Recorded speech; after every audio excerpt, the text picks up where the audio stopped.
हुकूमत के जरिए से रस्तों की बंदिश समेत बहुत सारे इकदाम करना शुरू कर दिए हैं। अब दोनों तरफ से जो इंतहाई पोजीशन है वो इख्तियार की जा चुकी है। पहले हम देख लेते हैं कि काफिले कहां तक पहुंचे।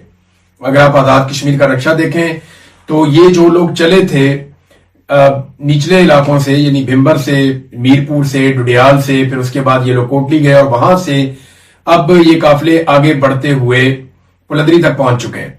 और आज के दिन में ये काफिले गुजरेंगे रावलाकोट से। रावलाकोट से गुजरना इनके लिए एक बहुत बड़ा चैलेंज होगा, क्योंकि रावलाकोट एक ऐसा इलाका है जहां पे पूरा फोकस किया था पाकिस्तान की एस्टेब्लिशमेंट ने। देखिए, जब वो ये सोचते हैं और प्लान करते हैं तो वो फौजी नुक्ता नजर से प्लान करते हैं। उन्हें आइडिया था कि अगर रावलाकोट को रोक लिया और रावलाकोट में इस एहतजाज को खत्म कर दिया गया तो फिर यह एहतजाज दम तोड़ जाएगा। इसीलिए रावलाकोट के ऊपर 3-4 दिन से अटैक किया गया।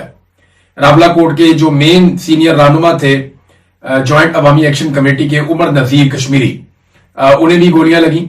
उनके एक साथी हैं वो शहीद भी हो गए, शाहजेब कश्मीरी, और उनके अलावा और भी कुछ लोग जो है वह जख्मी हुए। बाद में गोली चली, एक बहुत बड़ा क्रैकडाउन हुआ। उस क्रैकडाउन के अंदर भी बताया गया कि दर्जनों लोगों को गोलियां लगी हैं, बहुत सारे लोग शहीद भी हुए हैं और पुलिस एहलकार, सिक्योरिटी फोर्सेस के लोग भी वहां पे शहीद हुए। तो रावलाकोट को एक ऐसा पॉइंट बनाया गया कि जहां पे हर हाल में इस तहरीक को खत्म किया जाएगा।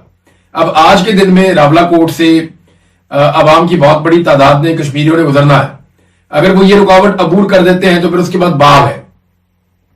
और याद रखिएगा, बाग में सिर्फ ये लोग नहीं जाएंगे, बाग में और तरफ से भी लोग आएंगे और बाग से जो इज्तिमा इकट्ठा होगा वो बहुत बड़ा होगा। दावा किया जा रहा है कि वहां पे 2 लाख तक लोग भी इकट्ठे हो सकते हैं। अगर आप गिनती में गिने और आप 2 लाख लोगों की तादाद को और स्ट्रेंथ को समझें तो ये बहुत बड़ी तादाद होती है लोगों की। लोग तो 50-60 हजार भी इकट्ठे हो जाए तो सरकार के लिए मुसीबत बन जाती है। बहरहाल ये काफिला लगातार बड़ा होता चला जा रहा है, इसके अंदर लोग शामिल होते चले जा रहे हैं।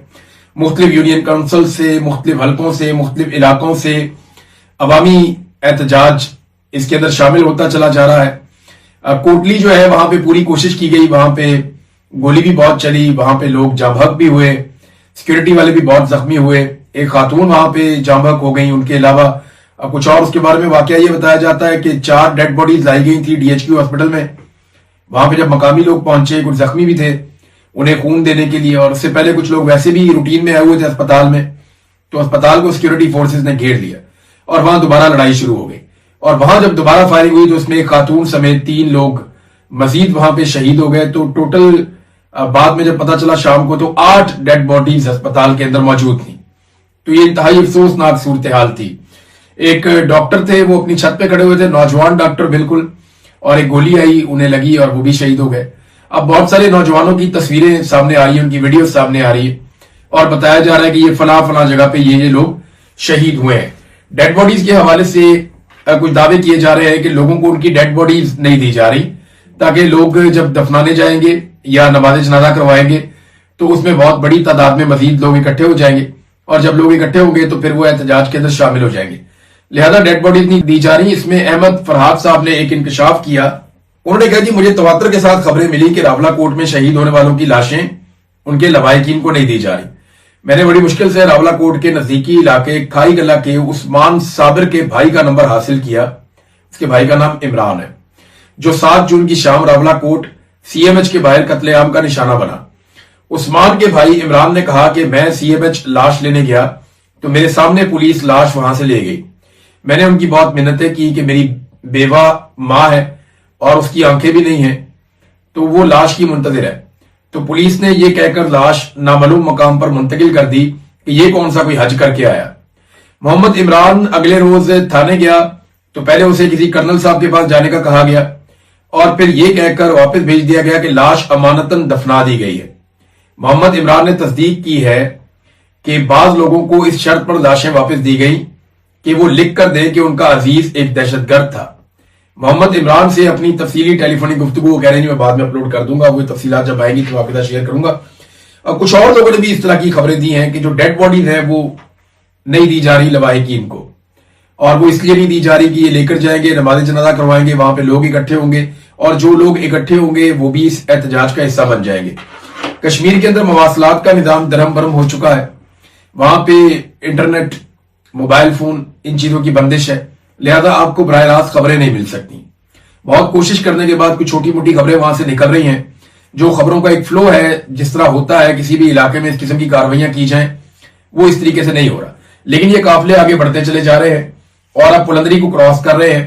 जब ये रावलाकोट में दाखिल होकर रावलाकोट को क्रॉस करेंगे तो ये एक बहुत बड़ा मरहला होगा। तो आज के दिन में देखना है कि ये काफिले कितनी शिद्दत से और कितनी तेजी से रावलाकोट को क्रॉस करते हैं। ये एक बड़ा इम्तिहान है। उमर नजीर कश्मीरी, जिन्हें गोलियां लगी, जिन्होंने जख्मी हालत में अपना स्टेटमेंट भी जारी किया था, इनके सर के ऊपर 1 करोड़ रुपए का इनाम भी रखा गया है कि जो इन्हें पकड़वाएगा उन्हें 1 करोड़ रुपया दिया जाएगा। तो उमर नजीर कश्मीरी साहब ने कहा कि वो खुद, उनकी हालत शायद कुछ संभली है, तो उन्होंने कहा कि वो खुद रावलाकोट में आने वाले काफिलों का इस्तकबाल करेंगे। दूसरी जानिब जब बयान आता है सामने, और वो बयान आता है शौकत नवाज मीर का, जिनका ताल्लुक मुजफ्फराबाद से है, तो वो ये कहते हैं कि जब मुजफ्फराबाद की तरफ ये काफिले आएंगे तो मैं खुद इनका इस्तकबाल करूंगा, मैं अपने लोगों को खुद लीड करूंगा।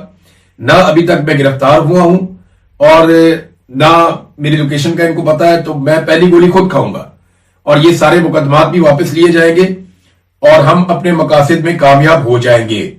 तो ये कुछ जो लीडर हैं वो लीड कर रहे हैं, जिनके सरों के ऊपर इनाम है, और कुछ जो है वो ये कह रहे हैं कि हम आगे चल के लीड करेंगे, लेकिन फिलहाल किसी मजबूरी की वजह से वो शामिल नहीं हो रहे। तो काफिला अगर बढ़ता जाएगा और बहुत बड़ा हो जाएगा तो ये लीडर्स फिर पब्लिक के बीच में आपको नजर आना शुरू हो जाएंगे। फैसल राठौर जो कठपुतली वजीर आजम है आजाद कश्मीर के, उन्होंने मुज़ाकरात के लिए लगभग मिन्नतें ही शुरू कर दी हैं। एक तरफ वो टीवी चैनल के अंदर ये तासुर दे रहे हैं कि जैसे वो तो मुज़ाकरात के लिए बहुत उतावले हैं और वो मुज़ाकरात करना चाहते हैं, वो बातचीत करके मसले को हल करना चाहते हैं। एक तरफ वो ये तासुर दे रहे हैं और दूसरी जानिब जिनके साथ मुज़ाकरात करने हैं उन्हें कलदम करार देकर उनके सरों पे इनाम रख दिया गया है। अब एक तरफ वो ये कहते हैं कि हमें बताएं हम कहां पे आके आपके साथ मुज़ाकरात करें, दूसरी तरफ जिन लोगों के साथ मुज़ाकरात करने हैं उन्हें कलदम करार दे दिया गया और उनके सरों पे इनाम रख दिया गया। अब वो बेचारे सामने कैसे आए? तो ये अजीबोगरीब एक मुनाफकत वाली जो है वो रविश है कि आप कहते हैं कि तुम सामने आओ, बैठो, हमारे साथ बात करो, और साथ में आपने उसकी गोली का ऑर्डर भी दिया हुआ है। आपने ये कहा हुआ है कि जनाब इसको पकड़ लेंगे, ये तो दहशतगर्द है, इसको तो मार देना चाहिए। एक तरफ आप उन्हें कत्ल की धमकियां दे रहे हैं और अमली तौर पे इकदाम कर रहे हैं, उनके खिलाफ नोटिफिकेशंस निकाल रहे हैं, दूसरी तरफ आप कहते हैं वो हमारे साथ बैठ ही नहीं रहे। ये कैसे हो सकता है? लोग बेवकूफ तो नहीं है, लोगों को सब नजर आ रहा है, लोग देख रहे हैं कि फैसल राठौर साहब किस तरीके से कठपुतली का किरदार अदा कर रहे हैं। फिलहाल अभी तक तो हमें यही नजर आ रहा है। ये अच्छा किरदार अदा कर सकते हैं। अभी भी मुझे ऐसा लगता है कि मुजफ्फराबाद पहुंचने की शायद नौबत ना आए, ये काफिले रस्ते में ही होंगे अगले 2 से 3 दिन में, और फिर आप देखेंगे अगर ये कामयाब हो गए। देखें, 2 चीजें याद रखिएगा। अब अगर यहां से कश्मीरी वापस मुड़ गए या यहां से ये तहरीक खत्म हो गई, तो मेरी बात आप लिख के रख लीजिए, फिर एक तरह का डेथ वारंट है उन लोगों का जिन्होंने इस तहरीक को चलाया या इसके अंदर कभी शामिल हुए। ये आप लिख कर रख ले, इस लेवल का क्रैकडाउन होगा कि आज के बाद कभी कश्मीर में कोई तहरीक चलाने का नाम नहीं लेगा अगर यहां पे नाकामी हो जाती है तो। और अगर यहां पे नाकामी नहीं होती, कामयाबी होती है, तो ये भी बात आप मेरी लिख कर रख ले कि मुजफ्फराबाद पहुंचने से पहले ही बहुत मुमकिन है कि हुक्मरान बैठ जाए इनके साथ और बैठकर कहे जी आपकी बड़ी मेहरबानी होगी, हम आपके मुतालबात तस्लीम करते हैं, आओ बैठो बात करते हैं, और फिर इनके साथ कुछ चीजों के दस्तखत करेंगे, नोटिफिकेशन जारी करवाएंगे, तो कुछ ना कुछ ऐसा किया जाएगा। वैसे असेंबली मौजूद है, उस असेंबली के अरकान अभी भी बैठे और बैठ के 2/3 अक्सरियत के साथ, वो एक ब्रिगेडियर ने, एक कर्नल ने कहना है सारों ने इकट्ठे होकर बैठ जाना है। इनकी क्या जरूरत है कि ये इकट्ठे होकर ना बैठे? 12 तो उनकी मुट्ठी में, कुछ फैसल राठौड़ के साथ है, कुछ पीटीआई वाले, उनको एतराज नहीं होगा, तो ये सारे बैठ के 2/3 क्या, ये 100% अक्सरियत के साथ बड़े आराम से ये आईनी तरमीम करके 12 महाजरीन की नशिस्तें खत्म कर सकते हैं, तो मसला ही कोई नहीं है। लेकिन एस्टेब्लिशमेंट डटी हुई है कि उन्होंने कश्मीर के ऊपर जो उनका कंट्रोल है, जो कश्मीर को ये 12 महाजरीन की नशिस्तों के जरिए से मिलिट्री एस्टेब्लिशमेंट कंट्रोल करती है, तो वो नहीं चाहते कि ये कंट्रोल उनके हाथ से निकल जाए। तो अभी एक तरफ तो इनाम रखा गया जॉइंट अवामी एक्शन कमेटी के जो 4 आम अरकान है उनके सरों के ऊपर, तो दूसरी तरफ जो ओवरसीज कश्मीरी है वो बहुत गर्म हो गए। जो ओवरसीज कश्मीरी है खासतौर पर बरतानिया में, उन्होंने बड़े बड़े एहतजाज शुरू कर दिए। वो पाकिस्तान हाई कमीशन के बाहर एहतजाज कर रहे थे, इससे पहले वो इंडियन हाई कमीशन के बाहर एहतजाज किया करते थे। लेकिन पॉलिसी इस तरह की है आसिम मुनीर साहब की, उन्हें पाकिस्तान की हाई कमीशन के बाहर पहुंचा दिया। हालात पाकिस्तान के यहां तक पहुंच गए हैं। अब वो कश्मीरी जो पाकिस्तान के ऊपर जान छिड़कते थे, जो पाक फौज के खिलाफ किसी से एक लफ्ज नहीं सुन सकते थे, वो कश्मीरी आज नफरत में चल रहे हैं, क्योंकि उनके घरों में लाशें जा रही हैं, उनके लोगों को गोलियां मारी जा रही हैं, जख्मी किया जा रहा है। और वो लोग मांग क्या रहे? वो सिर्फ मांग रहे हैं अपने हकूक, और सादी सादी बातें, उनकी डिमांड आप पढ़ के देख लें, आपको कोई एक डिमांड भी ऐसी नहीं लगेगी जो नाजायज हो। अब वहां पे उन्होंने भी ऐलान करना शुरू कर दिया कि जो ब्रिगेडियर फाइक को गिरफ्तार करेगा 10 करोड़ दूंगा, जो आईजी मलिक लियाकत को गिरफ्तार करेगा 10 करोड़ दूंगा। भाई, जिन लोगों ने गैर कानूनी हरकतें की है, जो लोग अपने हलफ की खिलाफ वर्जी कर रहे हैं, जो आइन की खिलाफ वर्जी कर रहे हैं, अल्टीमेटली तो इन लोगों ने गिरफ्तार ही होना है। लेकिन उसने किया था, क्या नाम था उसका, जनरल फैद हमीद, वो गिरफ्तार है ना। जनरल बाजुआ भी बीमार है, वरना उसको भी गिरफ्तार होना चाहिए था। जनरल नदीम अंजुम है, वो पता नहीं किधर, उसको भी गिरफ्तार होना चाहिए। और ये लोग जो अभी कर रहे हैं, जब ये रिटायर होंगे तो इन सबको भी गिरफ्तार होना है, और यही होना है। तरीकाकार ही है। पाकिस्तान आगे इसके बगैर बढ़ ही नहीं सकता कि जिन लोगों ने सियासत में हिस्सा लिया, अपने हलफ से खिलाफ वर्जी की, इन सारों को गिरफ्तार किया जाए। साथ में उन्होंने कहा जी रेंजर वाले को गिरफ्तार करेंगे तो 1 लाख रुपए दूंगा। असेंबली अराकीन जो है, वहां 53 असेंबली के अराकीन, 53 करोड़ रुपए देते हैं, इनको गिरफ्तार किया जाए। तो वो तो कानून जब बदलेगा, तरीकेकार चेंज होगा, नई हुकूमत आएगी, इंसाफ होगा, तो जो जालिम है वो गिरफ्तार होंगे। तो ये तो एक वक्त होना है, अभी चाहे ना हो। लेकिन कश्मीरी हर बात का तवातर के साथ जवाब दे रहे हैं, यानी जो भी पाकिस्तान से प्रोपेगेंडा किया जाता है उसका जवाब कश्मीरी बरतानिया से देते हैं, क्योंकि यहां पे इंटरनेट की बंदिश नहीं है, और यहां पे उनको मारा नहीं जाता, उनके ऊपर अटैक नहीं किया जाता। भारतीय फंडिंग का इल्जाम जो है वो 5 मिनट में ये लोग लगा देते हैं। यानी 70 साल तक पाकिस्तान की मिलिट्री एस्टेब्लिशमेंट ने और जर्नैलों ने कश्मीरियों के हुकूक के लिए रोना धोना किया है। पाकिस्तान की एस्टेब्लिशमेंट ने आलमी सतह पे और पाकिस्तान के अंदर भी 70 साल तक या 70-75 सालों तक इन्होंने कश्मीरियों के हुकूक के लिए रोना धोना किया, बड़ी आवाज उठाई। और अब जब कश्मीरियों ने अपने हुकूक खुद मांग लिए तो उनके ऊपर हमला कर दिया, उन्हें गद्दार करार दे दिया, उनके घरों से इंडियन करेंसी निकालना शुरू कर दी। एक तो जो भी कभी पाकिस्तान की मिलिट्री एस्टेब्लिशमेंट के साथ जिसका भी फड्डा होता है ना, उसके घर से इंडियन करेंसी निकल आती है। ये इतनी सियाणी करेंसी है, ये फौरन पहुंचती है उनके घर में, जाके डेरा डाल लेती है, क्योंकि अब इनकी लड़ाई हो गई है मिलिट्री एस्टेब्लिशमेंट से, तो मैं इंडियन करेंसी हूं, मैं जाके इनके घर में बैठ जाती हूं। वहां से जाके उसको बरामद कर लेते हैं इंडियन करेंसी को, पता नहीं अपने साथ लेकर जाते हैं, अपने बैगों में लेकर जाते हैं, जाकर वहां से बरामद कर लेते हैं। मेरी तो समझ से बाहर है। तो ये 70 साल तक पाकिस्तानियों को इन्होंने चूरन बेचा कि हम कश्मीर को आजाद करवाएंगे और हम कश्मीरियों के हुकूक के लिए आवाज उठा रहे हैं। जो इंडिया में कश्मीरियों के साथ हो रहा है वो बहुत जुल्म और जबर हो रहा है। तो जब पाकिस्तान में आजाद कश्मीर के लोगों ने आवाज उठाई अपने हुकूक के लिए, तो उन पर हमलावर हो गए। अब गद्दारी का इल्जाम तो ऐसे पाकिस्तान में लगाते हैं जैसे ये कोई मसला ही कोई नहीं है। आम आदमी का बड़ा दिल दुखता है जब आप उसको गद्दार कहते हैं, दहशतगर्द कहते हैं, बड़ा नामुनासिब लगता है। भारतीय फंडिंग का इल्जाम लगा देते हैं। ये इल्जाम अब नहीं लग रहे। ये मैं आपको एक चीज दिखाता हूं, ये देखें आप, ये देखें, एक इश्तिहार है। इस इश्तिहार में आपको जो शक्ल नजर आ रही है ये अयूब खान की है। इंतखाबी निशान फूल भी आपको साथ नजर आएगा, कमाल किस्म का गुलाब का फूल लगा हुआ है। तो ये कि अयूब खान को वोट दीजिए, पाकिस्तान मुस्लिम लीग के उम्मीदवार अयूब खान को वोट देना मुल्क की तरक्की और इस्तेहकाम को वोट देना है।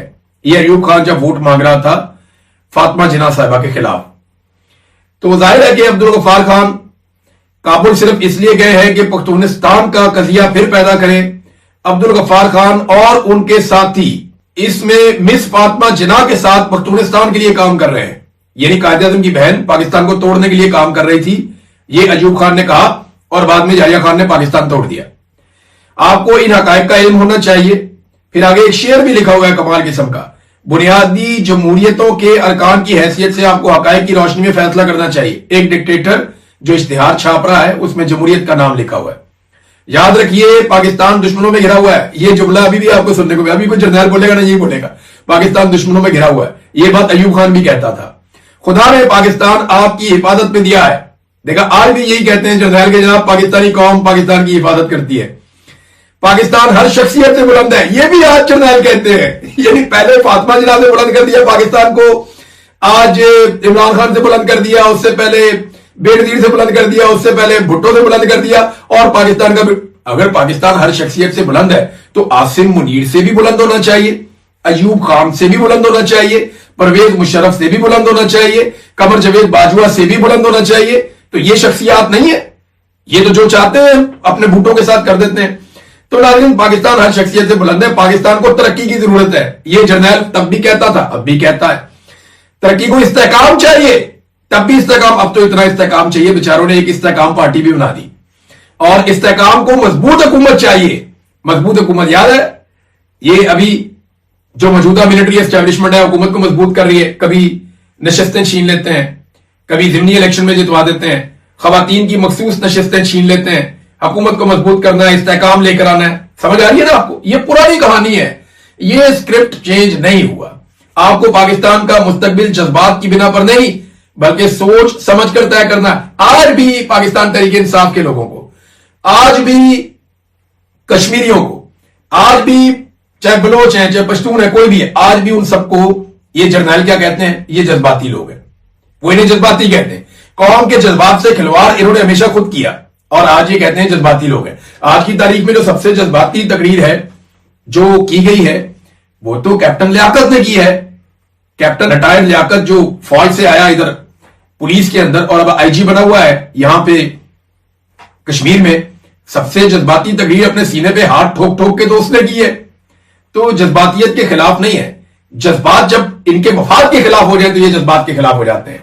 तो अयूब खान ने जो बातें की आज भी वही बातें हो रही हैं।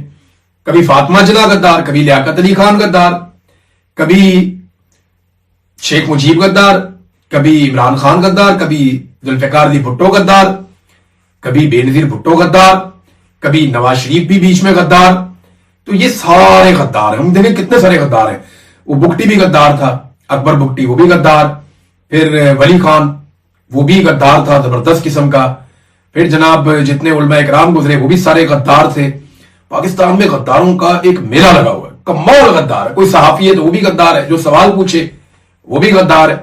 तो हम इतने सारे गद्दार हैं, 24-25 करोड़। हमने हक ही अदा नहीं किया इन जर्नैलों का। हम अच्छे लोग ही नहीं है, इन जर्नैलों को अच्छी कौम ही नहीं मिली, हम सारे गद्दार हैं। तो ये देखिए गद्दारी का खेल कोई नया नहीं है, बहुत पुराना है, तब से लेकर अब तक खेला जा रहा है। तो पाकिस्तान की एस्टेब्लिशमेंट ने हमेशा अशराफिया के साथ मिलकर इक्तदार में रहने का एक फैसला किया है, हमेशा। अब ये कारोबार बनाती है अशराफिया के साथ मिलकर, मुनाफा कमाती है अशराफिया के साथ मिलकर। जब भी कोई अवामी सतह का बंदा आ जाता है या अवाम अपने शऊर के जरिए से एहतजाज शुरू करती है तो ये उसे कुचल देते हैं। बार बार पाकिस्तान में यही किया गया और आज आजाद कश्मीर में एक मरतबा फिर यही किया जा रहा है। नाज़रीन, नीलम की तरफ से भी तैयारियां हो रही हैं, नीलम वैली की तरफ से। ये कश्मीर का अगर आप मैप देखें तो मुजफ्फराबाद बीच में आता है, नीचे जितने जिले मैंने आपको पहले बताए, ऊपर जो है वो नीलम वैली है। तो वहां से भी अब तैयारियां की जा रही हैं और वो जो पुल नीचे की तरफ आते हैं वहां पे रुकावटें डाली जा रही हैं, पट्टे वट्टे भी उखेड़ दिए गए हैं। वो लोग कहां रुकते हैं इन चीजों से? ये कश्मीरी बहुत मजबूत लोग हैं, बड़ी शानदार कौम है, तो ये नहीं रुकते इनसे। और अगर अगले 3-4-5 दिन ये खड़े रहे तो इस निजाम को घुटने टेकने पड़ेंगे और वो अपने हकूक हासिल कर लेंगे। अब नाज़रीन, थोड़ा सा आपको मैं ले चलता हूं इंटरनेशनल फ्रंट पे, क्योंकि 1-2 मिनट हम उस पर जरूर बात करते हैं हमेशा। खबरें बहुत बड़ी बड़ी हैं तो उनको नजरअंदाज नहीं किया जा सकता। अमेरिका में और ईरान में बराह रास्त झड़पें हुई है।